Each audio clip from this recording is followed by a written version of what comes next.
Turkish Airlines presents Business Africa.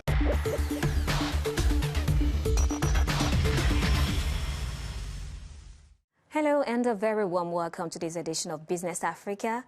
I'm your host, Afolake Oinloye. The top stories this week. Is the digital economy, particularly fintech companies, the key to unlocking economic recovery and easing debt burden for African economies? We'll find out shortly. South Africa's farmers are counting losses worth millions of dollars to organize livestock theft. Could real-time tracking apps and gadgets be a viable solution? We have the answers. And as Nigeria declares the operations of Binance in the country illegal, we explore the struggles of cryptocurrencies with regulators all over the world. FinTech companies are leveraging digital technology to address challenges in healthcare, agriculture, and e-commerce.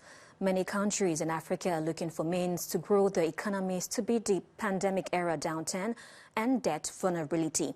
Today, we explore how South-South partnerships can help. As African nations seek to recover from the economic devastation of the pandemic and the heavy debt burden, the digital economy is emerging as a pivotal driver of employment and growth. Between 2020 and 2021, the number of tech startups in Africa tripled, with nearly half of them operating in the fintech sector. These companies are leveraging digital technology to address the challenges in healthcare, agriculture, and e-commerce. According to McKinsey Global Institute analysis, widespread adoption of digital finance could unlock additional economic growth in developing countries. The analysis estimates the GDP impact of digital financial services in South Africa, Southeast Asia, Africa, Latin America, Eastern Europe, and China at 6% or $3.7 trillion by 2025. African companies and governments are partnering with the Global South to provide digital public goods and expand access to essential services for citizens, particularly those in remote and underserved areas. It is hoped that such efforts will close the gap between digital infrastructure availability and actual usage in sub-Saharan Africa, as highlighted by the World Bank. Sopinando Mohadti, Chairman of the Board, Levanti, and Chief FinTech Officer at the Monetary Authority of Singapore, joins us for more on that report. Thanks for joining us on the show. Now, how can Africa build its capital markets and digital economy infrastructure?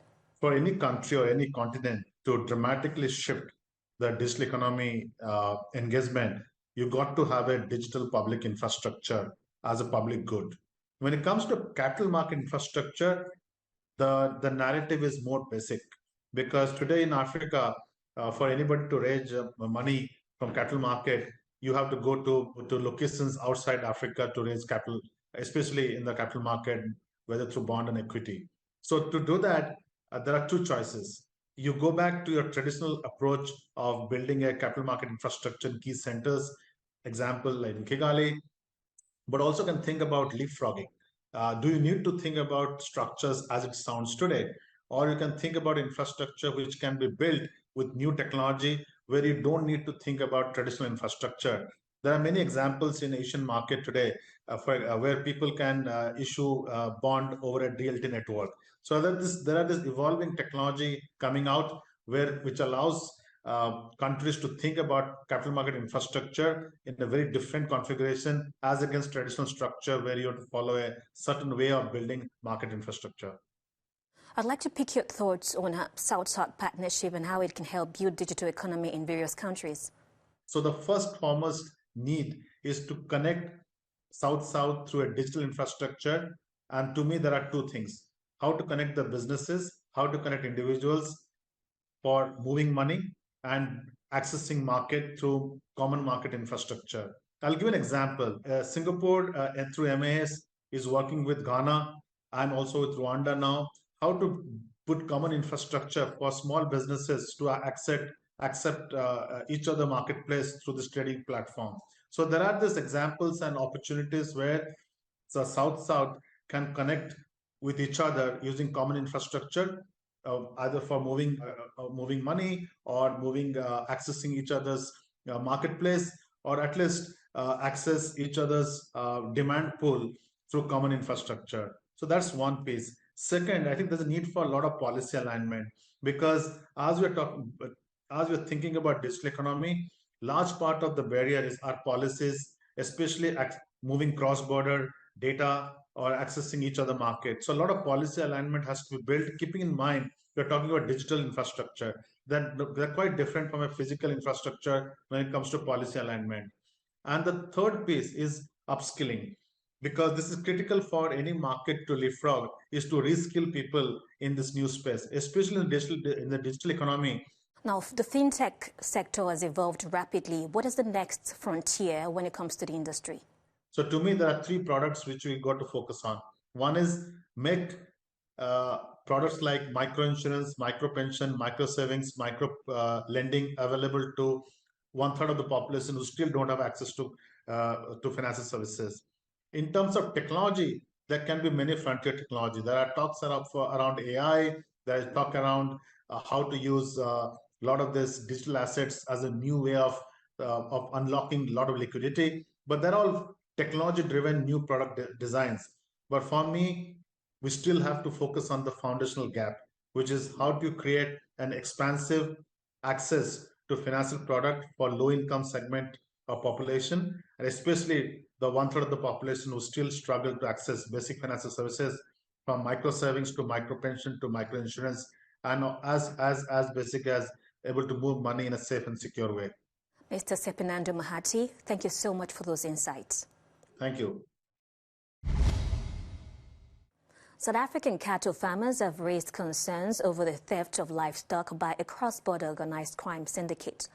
The country's annual livestock theft losses are estimated at over $100 million. While this issue persists, farmers have put their hope on tech and apps to help in tracking livestock in real time. Let's find out how viable the solution is. The Institute of Security Studies says South Africa's livestock and agricultural market is losing over $100 million every year due to theft. Advocacy groups such as Stock Theft Prevention say this crime threatens the economic lifeline of many rural farmers. Now we always make sure that we have got clocks that can alert, whoever that's sleeping here, so that he can hear that something is not right, it's not normal today. So we alert other farmers around here, and then we come and check what is happening. The South African Police Service reported 25,000 cases of livestock theft in 2022. Organized crime experts believe that this number could be higher, since a number of farmers are not reporting theft to the police. If you look at the crime stats, you get one picture, but if you speak to farmers, you get quite another. So, for example, if you were to look at the annual crime stats for 2021 and 2022, you'll see that there were just over 25,000 incidents of stock theft that were reported across South Africa, and that the biggest number of incidents were recorded in the Eastern Cape and KwaZulu-Natal. To combat the rise in livestock theft, tech firm EasyTech has created tracking tags that inform farmers of the movements of stock every 2 minutes. Now, this enables farmers to have remote awareness and real-time insights into their livestock location, behavior, movement, and into their farms ultimately. Farmers like Pitsu, however, say that for now he's sleeping with one eye open until he can afford to buy tracking devices for his livestock. Nigeria outlawed operations of Binance in the country, continuing a trend where regulators all over the world have been reluctant to embrace digital currencies. Nigeria has particularly had a cat-and-mouse story with digital currencies, which are popular with its young, tech-savvy population. We have more on that report. Nigeria's markets regulator has ordered the world's largest cryptocurrency exchange, Binance, to halt its operations in the country. The Securities and Exchange Commission, SEC, said the company was not registered or regulated, and therefore its actions of courting Nigerian investors through a website were illegal. Nigeria's actions mirrored those of the United States, where the U.S. Securities and Exchange Commission this week sued Binance and Coinbase for allegedly breaching its rules. While cryptocurrencies have achieved early adoption by young tech-savvy people, including in Nigeria, they have struggled to gain acceptance by regulators. The central bank in Uganda last year warned citizens against transacting in cryptocurrencies, saying it had not licensed any companies to transact in the same. Nigeria's cessation of Binance operations is the latest twist in the country's cryptocurrency story. In 2021, the country's central bank banned banks and financial institutions from dealing in digital currencies. In 2022, SEC published a set of regulations for digital assets, which was seen as an attempt to find a middle ground between an outright ban on crypto assets and their unregulated use. In the same year, Nigeria became the first African country to introduce a government-backed digital currency, the e-Naira.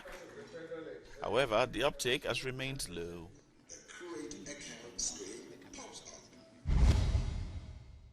And that's all we had for you this week on Business Africa. Thank you for joining us. For more business news and stories, stay tuned to African News and Africanews.com.